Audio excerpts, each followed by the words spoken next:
Welcome to the gun park here on Spike Island. Now, the gun park was once one of the 3 exercise yards for the modern prison. And when it opened then as a heritage site, we had lots of space, but we were lacking in covered space. So what we did was we simply covered in one of the 3 exercise yards. And what it contains our very unique collection of artillery pieces. And the first one here is identical to the 2 outside the main gate, one of the 3 that we removed from the pier. A simple cannonball with a cannon ball similar to that would have been fired from that particular gun.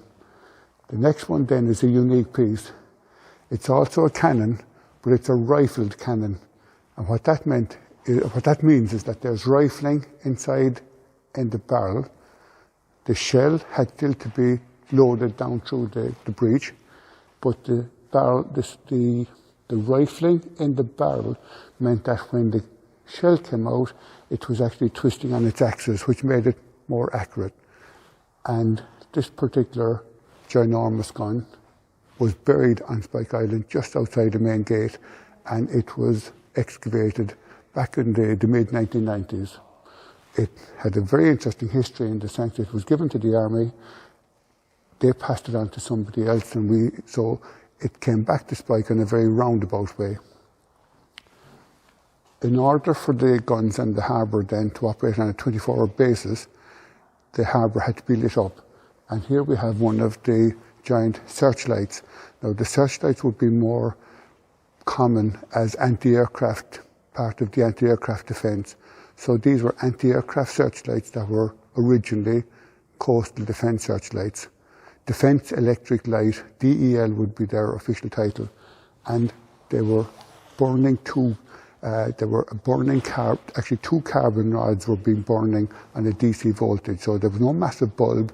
It was more like a welding machine. So just 2 carbon rods burning was the source of light with a mirror behind them.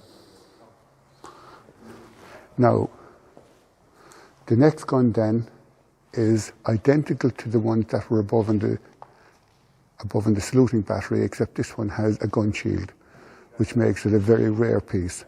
So it's a 12-pounder gun with a steel gun shield.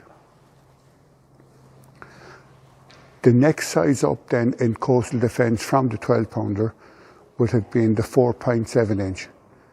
And this is a 4.7 coastal gun. Extremely rare. It was British built, but between the First and Second Wars, the British gave them to the Japanese Navy.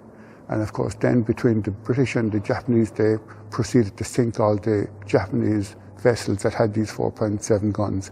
So extremely rare. There are just 2 of them in Ireland, one above and the other heritage site at Fort Dunree in County Donegal.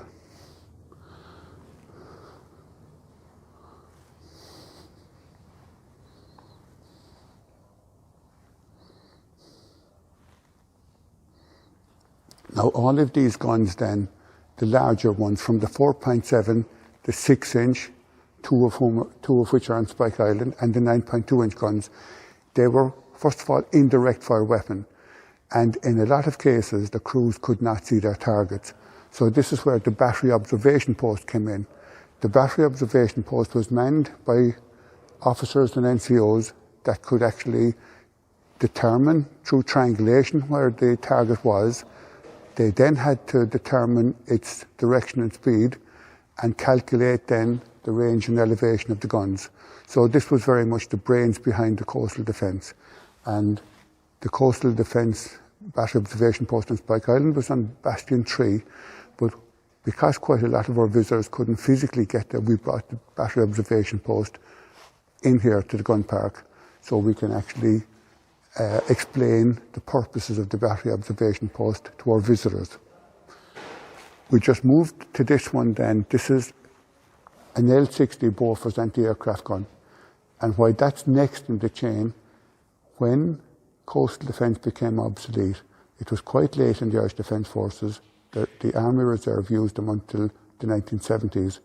But when it was finally disbanded, they re-rolled the reserve gunners into what was called anti-aircraft gunners, and they gave them 2 L-60 Bofors, and this is actually one of the 2 that were based here in Spike Island between 1980 and 1985, and it has been immaculately restored then by the Army reservists in the local town of Cove, who would have operated this particular gun when it was on charge to the military. The L-60 then was replaced by the L-70, which is the anti-aircraft gun with all the shells, slightly larger brass-coloured shells, and while the L-60 was all manually operated, manually aimed, the L-70 was radar operated. So the ISO container between the 2 guns is actually the brains of the L-70 system. You can see the radar scanner at the top of the ISO container, and the control for the radar is actually housed inside the ISO container. The front and back wheels of the ISO container then can be detached, and the container can be used, and it can be airlifted by the likes of a Chinook or a Merlin or a Sea King from one area to another. So the L-60, the L-70 control system would operate maybe 3 or 4 guns at a time, and manually all you had to do was keep loading ammunition onto it. The radar did the rest. It calculated the angle to the target and would be still devastating against the likes of medium helicopters or very slow moving aircraft.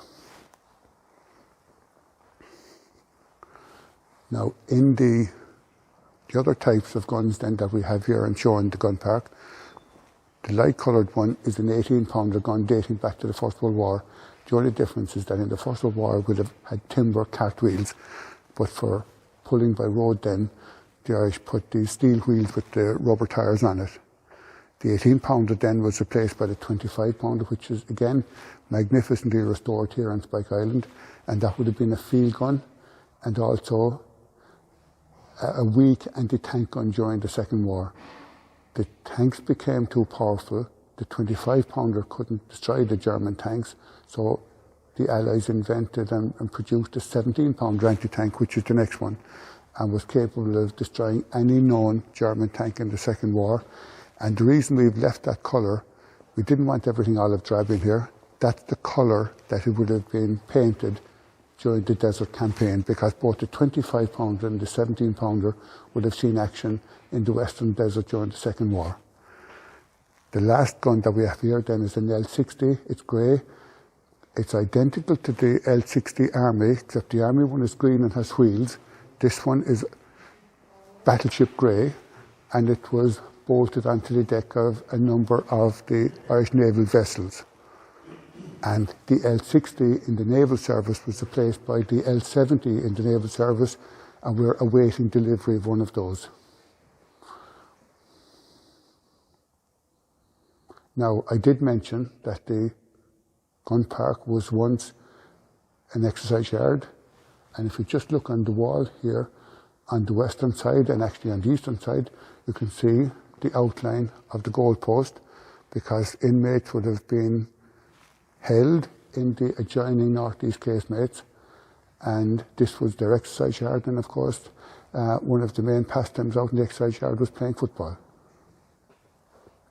Now, up at the far end then, to go from the guns then, we have 2 vehicles. We have a Scorpion tank, which drove in here just December of 2018, and we have an extremely rare mobile workshop.